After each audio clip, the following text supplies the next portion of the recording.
바울은 사랑과 다른 성령의 은사들을 지금 대조하고 있습니다. 뭐 예언이나 방언이나 지식과 같은 은사들은 하나님의 뜻이 무엇인지를 알 수 있고 또 성경을 가르치는 은사였기 때문에 이런 은사를 가진 사람들은 다른 사람들에게 주목을 받게 될 것입니다. 하지만 여러분, 우리 8절 말씀을 한번 보십시오. 사랑은 언제까지나 떨어지지 아니하되 예언도 패하고 방언도 그치고 지식도 패하리라 라고 말합니다. 예언이나 방언이나 지식과 같은 은사들은 지금 보기에는 매우 화려한 것 같고 대단한 것처럼 보이지만 결국 하나님 나라에 들어가면 패하게 된다는 것입니다. 12절 말씀을 보십시오. 바울은 우리가 지금은 거울로 보는 것 같이 희미하다고 말합니다. 당시에는 유리가 아닌 청동이나 구리로 거울을 만들었기 때문에 그 거울은 사람의 얼굴을 선명하게 비춰주지 못했습니다. 바울은 지금 이 거울을 통해서 이후에 이 하나님 나라가 완성되는 것에 대해 말하고 있는 것입니다. 우리가 갖고 있는 은사가 지금 사용하고 있는 거울처럼 불확실하고 불완전하다는 것을 말하는 것입니다. 하지만 그때가 되면 우리는 더 이상 거울을 통해 보는 것이 아니라 직접 얼굴을 마주 보는 것처럼 완전한 사랑의 실체를 알게 될 것이다라고 말합니다.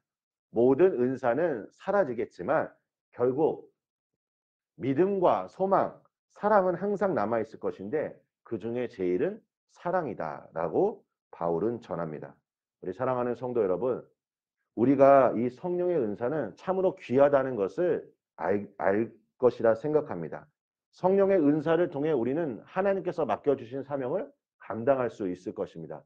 지금까지 나와 한 번도 관계하지 못한 사람들이나 아니면 내가 마음에 품고 있는 영혼들을 주님께로 인도하기까지 우리에게 꼭 필요한 은사가 있다면 바로 사랑의 은사일 것입니다.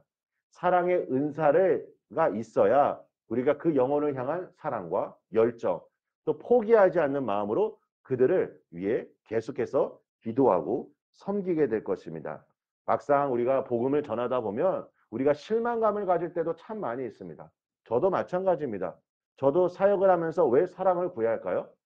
사역자에게 가장 본인 스스로가 알 수 있는 위기의 순간은 무엇이냐면 내가 어느 정도 소망을 가지고 있다가 뜻대로 되지 않으면 포기하는 것입니다. 그냥 내버려 두는 것입니다. 그냥 방치하는 겁니다. 여러분, 결코 그렇게 해서는 안 된다고 저 스스로도 많이 느끼고 있습니다. 여러분, 그것이 이루어지기 위해 중요한 것은 제가 하나님의 사랑을 구해야 합니다. 사랑이 있으면 생각하게 되고 기도하게 되고 행동하게 되고 선택하게 된다는 것입니다. 하나님의 사랑이 있었기에 하나님께서 그 아들 예수 그리스도를 우리 가운데 보내주시고 우리를 위해 십자가에 달려 죽으신 것입니다. 저는 바울이 강조한 이 사랑의 은사를 우리 성도님들이 삶 속에서 구체적으로 경험하기를 원합니다. 요즘 같은 시기에 정말 필요한 은사가 있다면 저는 사랑의 은사라고 생각합니다.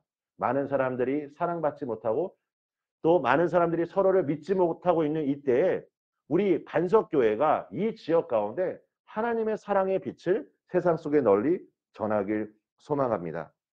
우리 사랑하는 성도 여러분, 우리가 각각의 삶이 있기 때문에 우리는 서로 이 공동체를 이루어 갈 때 어쩌면 이 화합을 이루는데 참 어려움이 있다고 생각합니다. 그런데 교회는 예수 그리스도를 머리로 삼아 예수 그리스도가 중심이 되어야 하고 예수님께서 강조하신 사랑으로 우리가 하나 될 때, 사랑으로 우리가 사역을 할 때 몇천 명이 모인다 할지라도 우리는 하나된 마음으로 하나님께서 이루시는 교회의 사명을 감당할 수 있을 것입니다. 날마다 하나님 앞에 사랑의 은사를 구하시길 축복합니다. 그래서 하나님의 사랑으로 우리 성도님들에게 주어진 하나님의 부르심의 소명 온전히 감당하시길 예수님의 이름으로 축원합니다. 우리 함께 기도하겠습니다. 아버지, 하나님의 사랑을 구합니다. 하나님의 사랑으로 이 시간 함께하여 주시옵소서. 아버지, 내가 하나님께 받은 그 사랑의 그 기쁨과 그 감격을 알고 있기에 그 받은 사랑을 그대로 다른 사람들에게 흘려보내길 원합니다. 주님, 오늘 시간 우리 성도님들의 하루하루의 삶을 주님께서 이 시간 축복하여 주셔서 아버지 끝까지 포기하지 않는 이 사랑의 열정을 가지고 맡겨진 사명 온전히 감당할 수 있도록 주님 축복하여 주시옵소서. 예수님의 이름으로 기도합니다. 아멘.